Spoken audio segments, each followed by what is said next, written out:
Good day mga budalista and mga shinobi. Guess who's back? Back again. Jetty's back. Yes, you heard it right. I'm back! So kasama ko ngayon si Papa J and we're off to La Mesa Eco Park as we heard the news na nag-open na siya for public after 4 months of temporary closure. Nakaka-excite naman. And with that, tara, samahan niyo kami sa aming adventure as we find out kung ano meron doon. Let's go! Yan, pupunta tayo ng Fairview para ma-check natin yung bagong La Mesa Eco Park. It was already open last week, Saturday. And we want to find out kung ano yung mga nagbago doon or may mga improvements ba or stuff. Let's see. Kaya iniisip natin, saan dadaan ba si Papa? Letter A. Diretso ba siya? Letter B. Sa Benamar o letter C? Sa Austria. I'll give you time to think.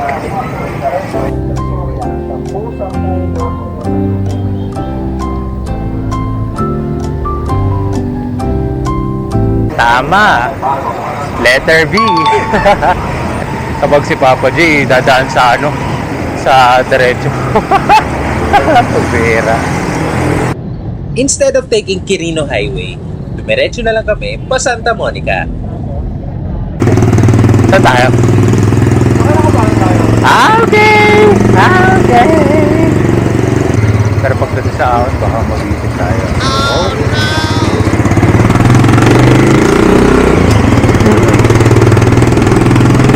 Hindi ko alam kung nagpo-foreshadowing ako or what eh. So ayan, pinagtranggo ko si Papa J. And guess what? Kung saan siya dumaan? Ay nako. Okay. Oh my God, nabudol ako. Oh my God, di ako nakapag-ship. Ship. Yeah, there you go. Ang aga ng budol.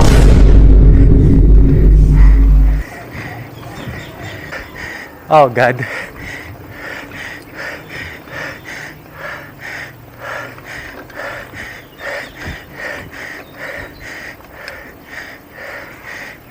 Recorded pala ba yun?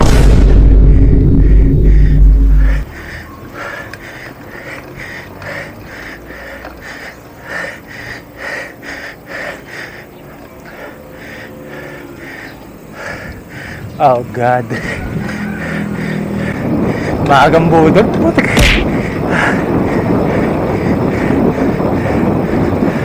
Nabutol ka? Nabutol ka? Nabutol ka? Nabudol ako dun. Ang taas! Isa ko nga lang pinagtranggo si Papa J. Papira. Ako pa yung nabudol. Ay, nabudol ako ni Papa J.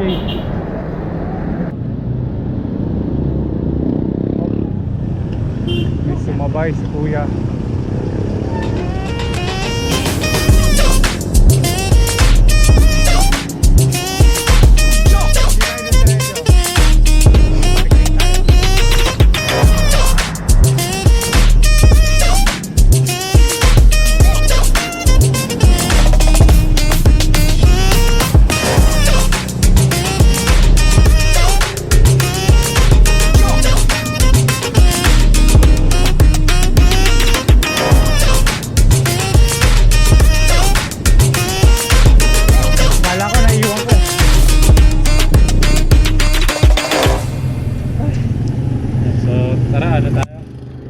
Breakfast na tayo. Saan? Siyempre, sa kinagisnan natin. Ang favorite.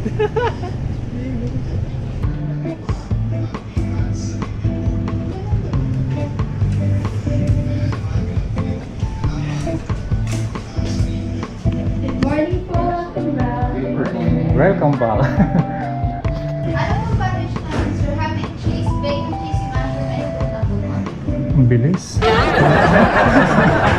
Ham and cheese, sir, bacon, cheesy mushroom, and Bacon cheese. Bacon cheese. cheesy mushroom, and ice coffee. Isa pong combo 1, Boston Crunch po and ice coffee, and additional po siya.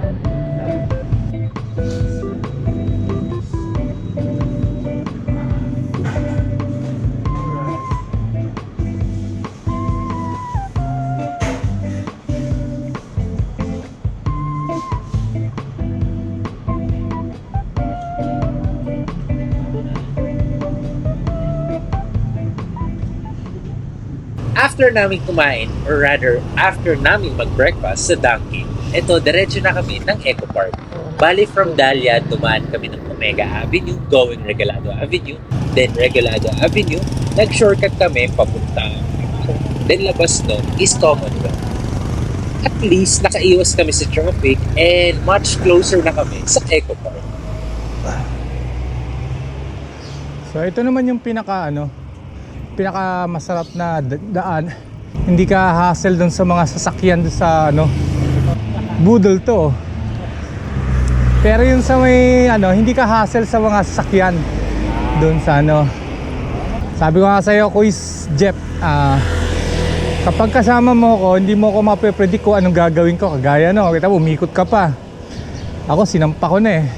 Kaya tawag sa'yo, Budol Legend. Di naman. Budol bully. Wala yun. Yan. Pagdating doon. Yan na ba yun? Ito na ba yan? Uy, Kalinaw Coffee. Wow. Okay. Ta. Ang ganda na ambient. Pwede mo kailangan ng maraming tao. Kape nga eh. Sarap pagkape kapag wala masyadong tao kasi makakagalaw ka. Hindi maraming tao, magkakahiyaan pa tayo. Hindi pa uso kapihan noon. Nagbabike na tayo. Talaga mahilig ako sa kape. Baka akala nakikiuso lang tayo sa kape. Ako, na-influential lang ako dahil wala papunta na rin sa gabi. Dati ayaw pa magkape, di ba? Kahit yung mga kasama natin, kahit kainitan, katirikan ng araw, basta kape. Oo.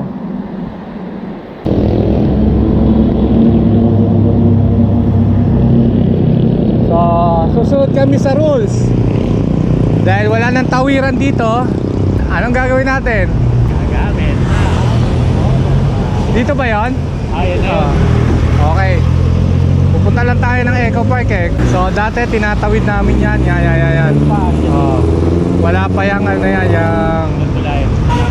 Doon pa kami sa may natawid kami ng BPI papuntang East Fairview. Pero dahil close na yun, ang time na yun, dito na kami dumadaan sa may Pearl Drive. Pero doon pa rin daan namin dito papuntang BPI pa rin.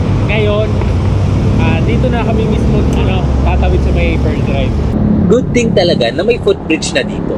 At least hindi ka na mahihirapang tumawid papuntang kabila. Especially yung papuntang Pearl Drive.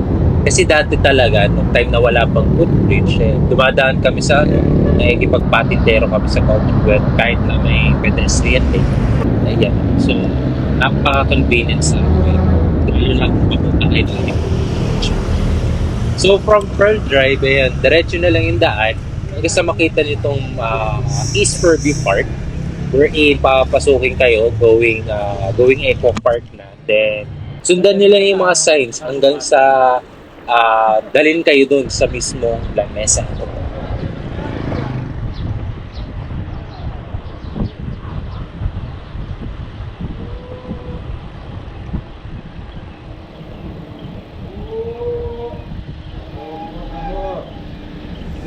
Sorry ko muna. No walking. Bakit? Naka-register din na ito. Kailangan pala yun. May at saka kung magre-register doon sa Google, Manila Water Foundation. Ayun. So, So in order for us to enter Lamesa Eco Park, hindi na siya dati na parang diretso ka na doon and then magbabayad ka na lang doon sa Eco Park ng 50 pesos. Ngayon, dahil under new management na ang Lamesa Eco Park, they do have this reservation wherein kailangan mo mag-reserve. saan?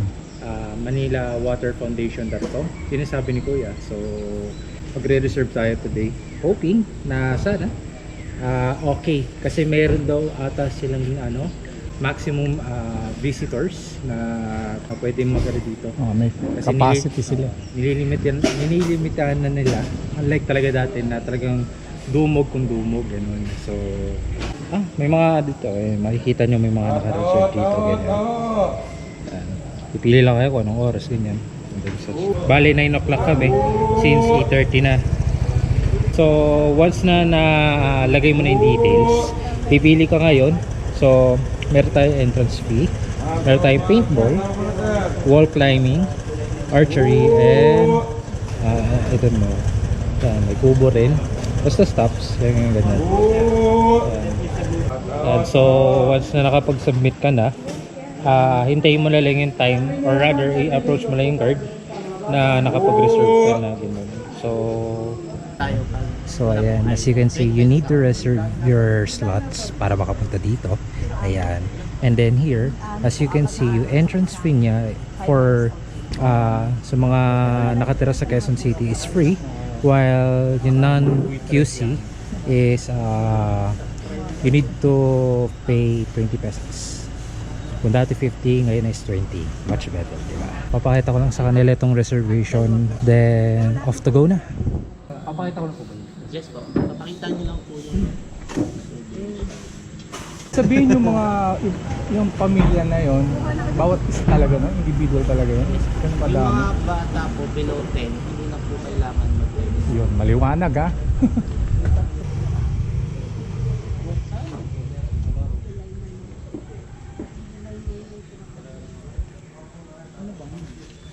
Bayad ka. Kinabitan tayo ng poses eh. Oh no! Okay, nakapag-book na kami. Pwede na kami pumasok. No walk-ins, kaya nakabitan kami. Oh, no walk-ins, nakabike tayo.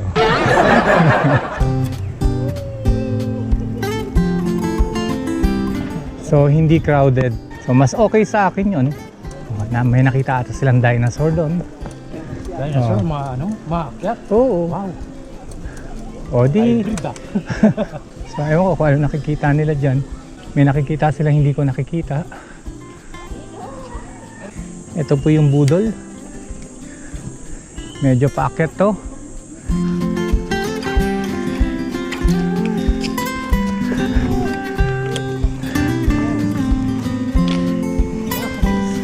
Buti nilayo nila no sa kalsada.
Alam ko dati 'di ba sobrang ano to, parang tambak. Ngayon kita mo parang ano, maaliwalas na. Ano dati, hindi pa ganun kalinis tong area na to. Ito dati ano to sobrang wala to. Ngayon, makikita ko na sarili ko.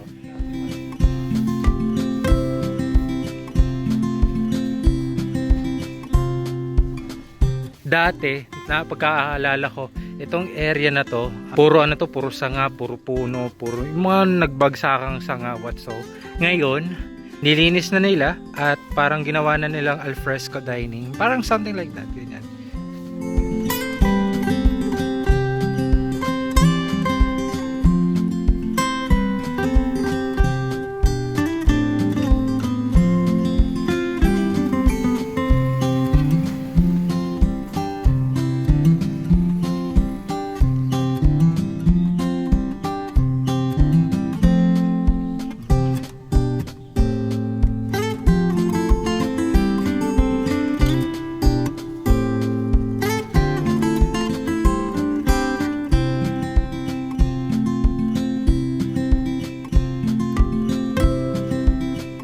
binigyan tayo ni Kuya ng opportunity para i-check natin kung ano ba itsura ng paintball arena or paintball field or kung ano man tawag nyo doon. Ayan, as you can see, napakalawak ng paintball arena. Marami kang pwede pagtaguan, marami kang pwede takbuhan, channeling your inner COD or Counter-Strike fields. Ayan. Parang ka talagang sasabak talaga kapag You're here, gaano kayang ganyan. Tak. Yan, tapos tatakbo ka dito, ganyan. What's up? Hanggang ano, pag tinama ka, di ba?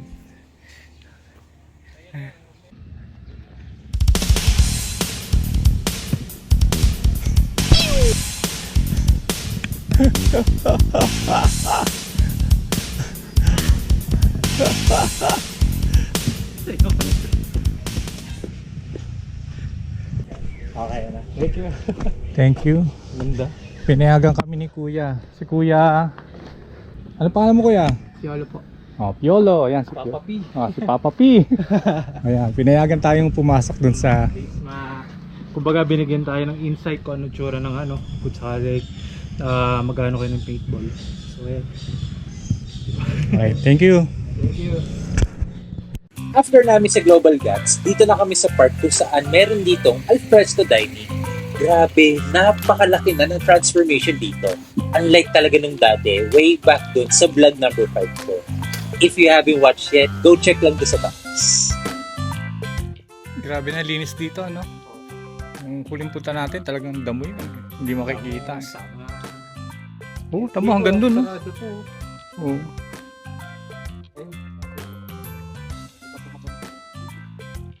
Yan, hugasan mo nga sapatos mo.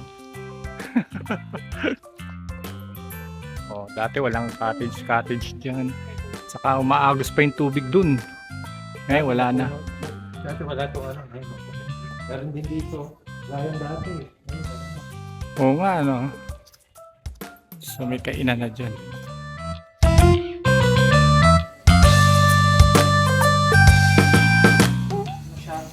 Parang water fountain. Hindi pa na-install. Tignan pa natin yung ibang ano dito. Pagbabago. After namin sa may alfresco dining, eto parang meron kami nadaanan ditong souvenir shop. Yes. Ayan, kung makikita niyo may mga t-shirts, umbrellas, and stuffs. So we check it out kung ano meron. Yung mga souvenir. Oo. Pag nagpunta dito sa lamesa pa. Ito, may tumbler sila, oh. Oo. Magkano yung ganyan, Kuya? Yung tumbler? 280. Yung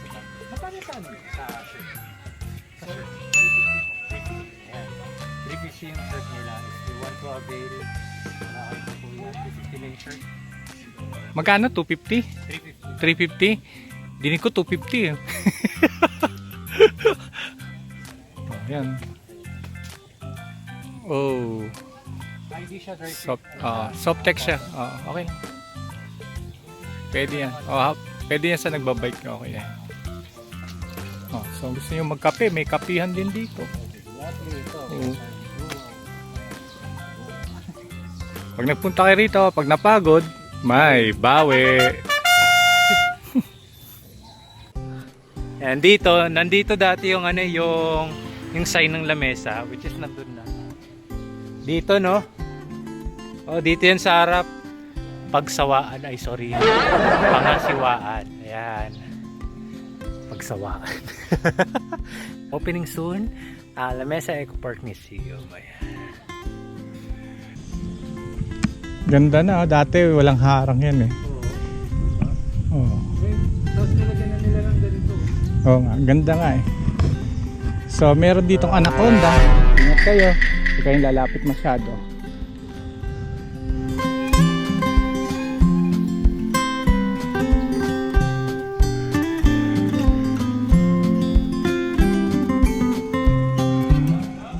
Ayan, kasi family day ngayon. Ayan.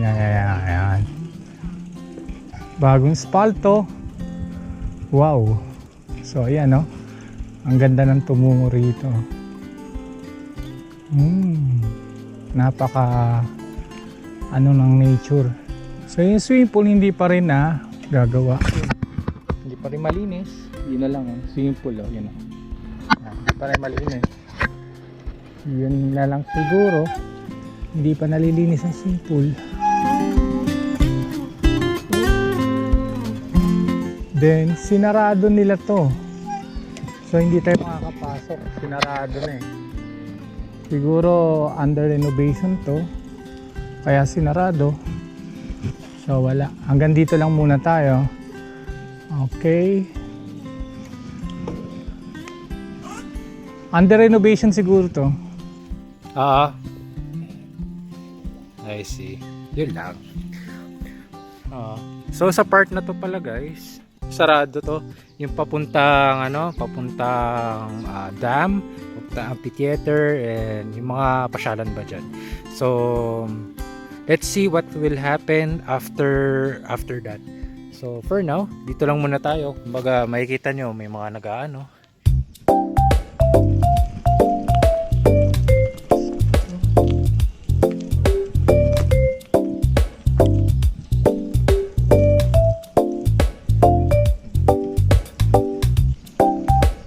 May putik dito.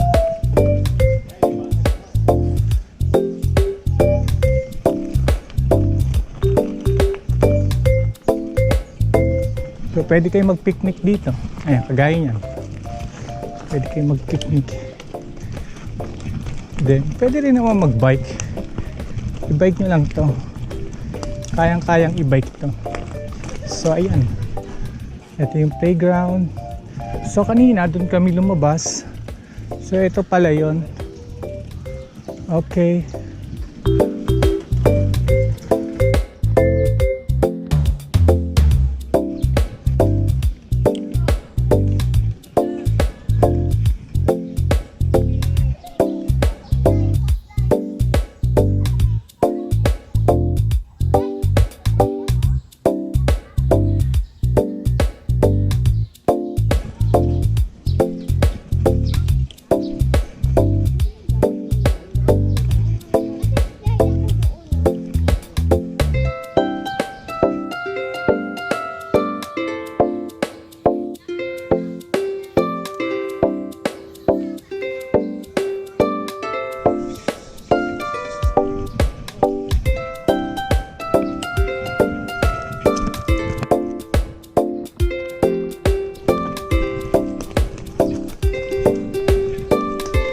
Ito ang gravel.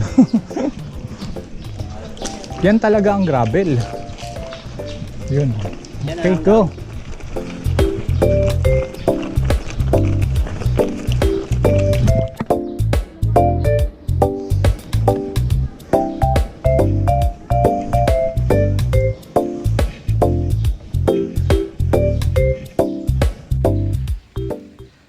Papa J, muna itanong mo kanina doon sa about sa Yung sarado roon. Oo. Hindi tayo makadiretso doon kasi sarado nga.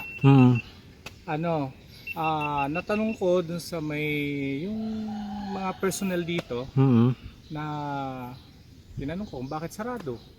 Ba't sarado yung dulo? Sabi nila, sir, under renovation po yun, baka buksan po mga December pa. So yun, Okay. may konti pagbabago siguro o papagandahin nila, siguro ganun. Yun. Mukhang kailangan natin bumalik na December.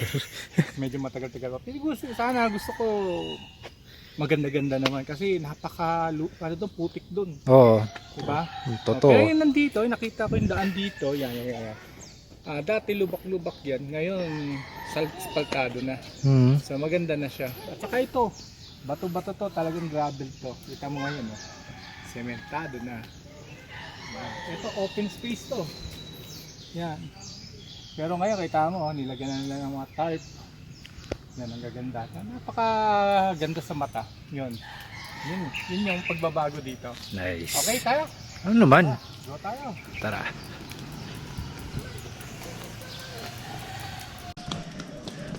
So, pauwi na kami from here at La Mesa Eco Park with Papa J. Let's go!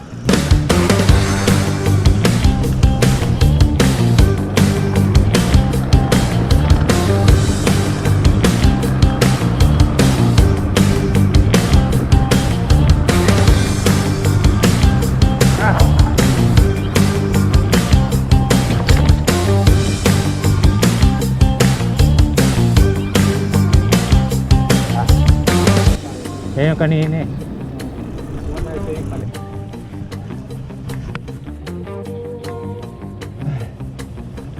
Si kuya. Teka, ano yun natin? Wait lang. Bago tayo man, natatuloy ako. Posible pa rin po bang mag-o-open ang La Mesa Nature Reserve? Mag-open sir pero wala pa pong advice kung kailan. Okay, I see. Lahat po bubuksan pero yung advice wala pa po. I see. Kung kailan po? Coming from kuya, na nakausap natin a while ago, sabi niya na possible na mag-open ang La Mesa Nature Reserve, which is kung saan pwede ka makapag-trail, pero wala pang tentative date kung kailan nila bubuksan ang Nature Reserve. So yung mga magbabalak na mag-trail, hintay-hintayin nyo lang, malay nyo magbukas na. Time will tell. Time will tell, no? So dito tayo dumaan kanina, dito rin tayo lalabas. Ay. And kung gusto niyo pumunta ng Eco Park, make sure first na mag-reserve muna kayo bago kayo pumasok. Kasi Hindi talaga kayo makakapasok. oo, hindi talaga. I mean, mga oras ngayon, hindi na sila nag-accommodate ng ng mga walk-ins. So, sobrang swerte lang namin kasi nakapag-book kami agad pagkadating, kasi sayang rin punta namin eh. So much better pa rin na mag-reserve kayo as early as possible. May tanong ako, Ano yun? pag sinabing hindi naka-walk-in, ibig sabihin kailangan nakabay ka, nakasakay ka. Siguro. Walk-in. Kailangan Nakasakay ka. nakasakay. 2 wheels, 3 wheels, or 4 wheels. Bawal kasi ang walk-in, di ba? Walk-in. Ay, nako. Pwede ka rin duman.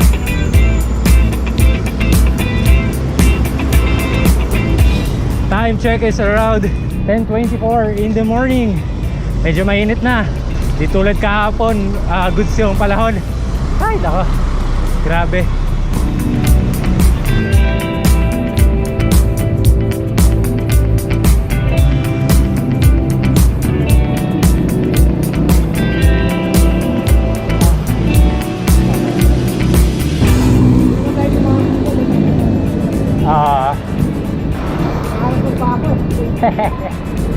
Nanumbalik.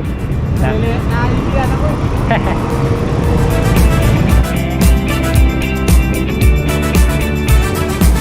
Yan. So, lumigo tayo ng Regalado Highway en route to SM Fairview. Let's go! Ito yung chill ride na hindi ka mamadali, no pressure, at takbong pogi. Turn right at your place. Tulog tayo sa madilim.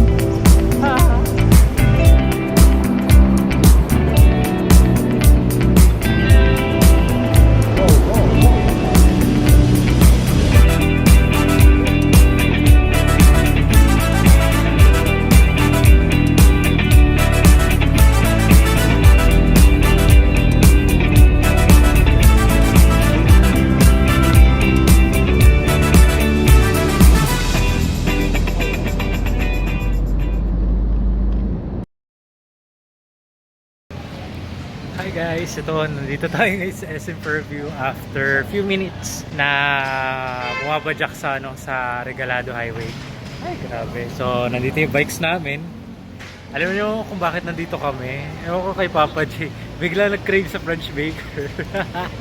Ayan, so ito lang naman yung French Baker dito sa SM Fairview. Ayan. Oh my God. Ayan. Hey, nagpasalubong. Kaya pala, kala ko nag-crave ka eh. French Baker. Wasang. Kwasong. Wasang. Kwasong. Okay. Tapos, tuna. Tuna sandwich. Tuna bun. Ganyan. French baker. Dito ko natatapusin ang aking vlog. What would I say? Napakaganda na ng Lamesa Eco Park. Hopefully makasama rin namin yung iba para at least ma-experience din nila kung ano yung na-experience din namin. Pero syempre, huwag nyo kakalimutan magpa-reserve para iwas asset, di ba? From here at Novaliches, this is Toys Jetty, kasama ko si Papa J, na nag-iiwan sa inyo ng paalala, ride safe, and ingat always, mga Shinobi. Adios!